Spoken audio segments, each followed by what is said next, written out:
Maliit na ba ang espasyo ng inyong bahay?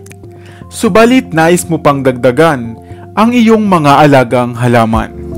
Mga halaman na mainam sa salas, sa pintuan, sa tabletops o maging sa silid tulugan.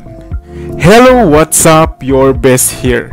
Kung wala ka na talagang paglagyan, tumingala ka lamang sapagkat ang espasyo sa inyong kisame ay isang mainam din at potensyal na paglagyan ng mga minamahal mong halaman. Sa videong ito ay isa-isahin natin ang mga pinakamainam na hanging plants at kung papaano ito alagaan.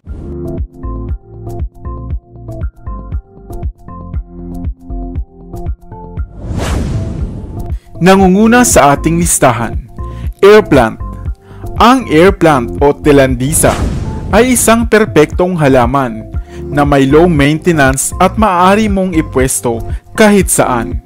Hindi ito nangangailangan ng lupa para mabuhay, kaya mainam nga itong ilagay sa mga glass terrariums at dagdagan pa ng makukulay na palamuti.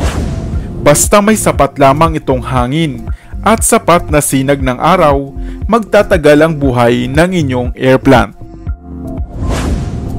Number 2. Arrowhead plant. Arrowhead plant o Syngonium pudipolium o mas kilala bilang arrowhead vines o five fingers. Ang mga katawagang ito ay base sa paiba-ibang hugis ng mga dahon ng halamang ito.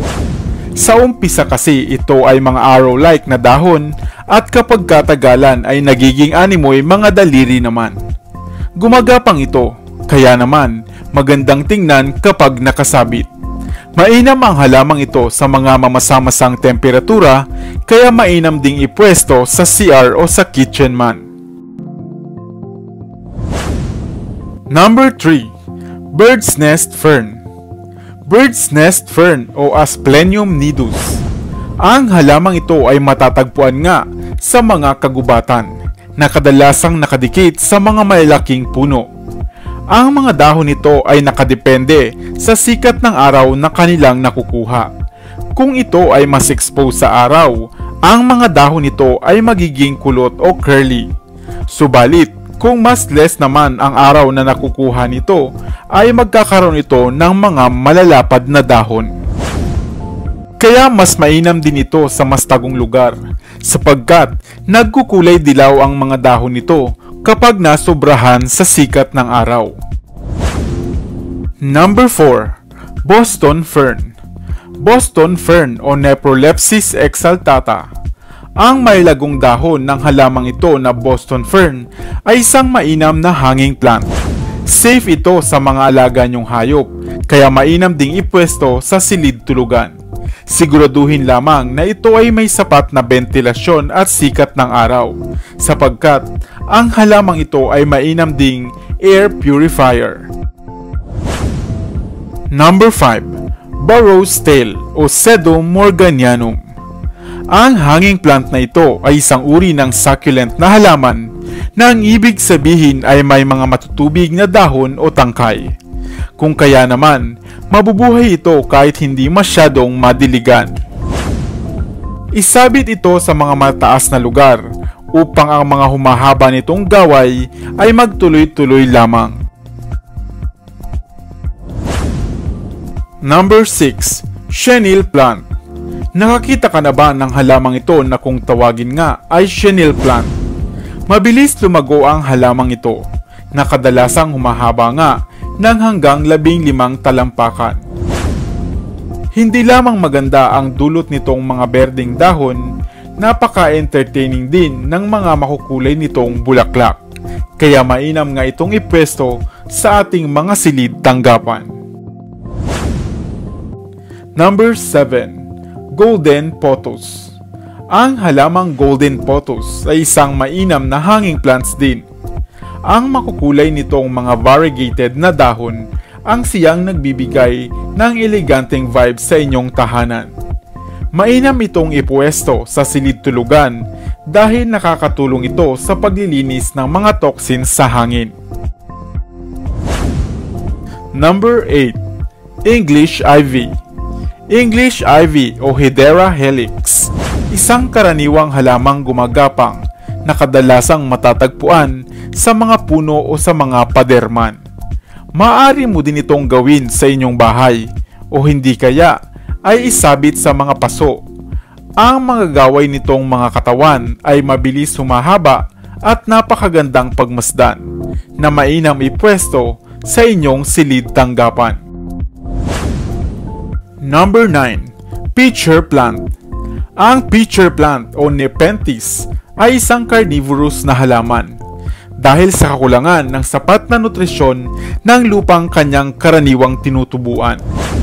Mainam din itong ilagay sa mga matubig o mamasamasang lupa. Ipwesto ito sa inyong silid tanggapan upang makaiwas sa mga langaw o iba pang unwanted bug. Number 10. Ripple peperomia. Ang halamang Ripple peperomia o Peperomia caperata ay halamang may hugis-pusong mga dahon na maaaring makita sa mga kulay na green, red, gray at cream.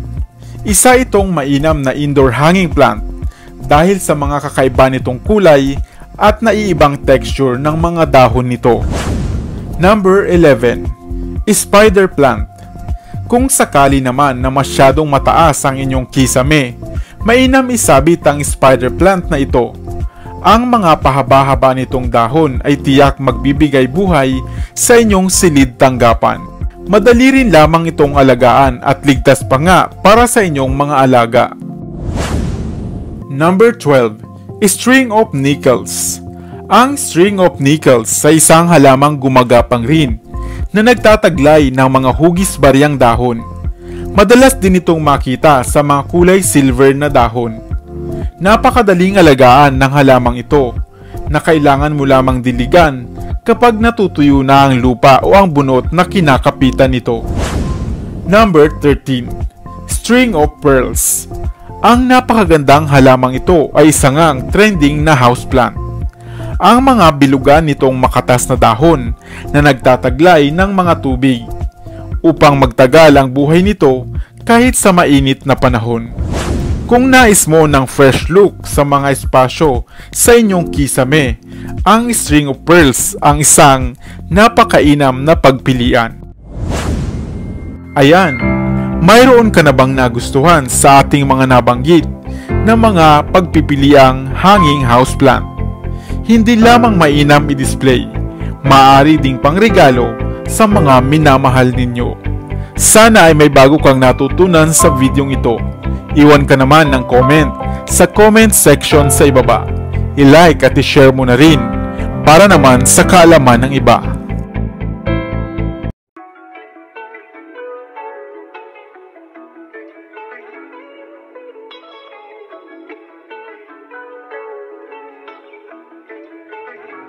Dito na sa Best TV, tayo ay matuto, utak mapuno ng bagong kaalaman.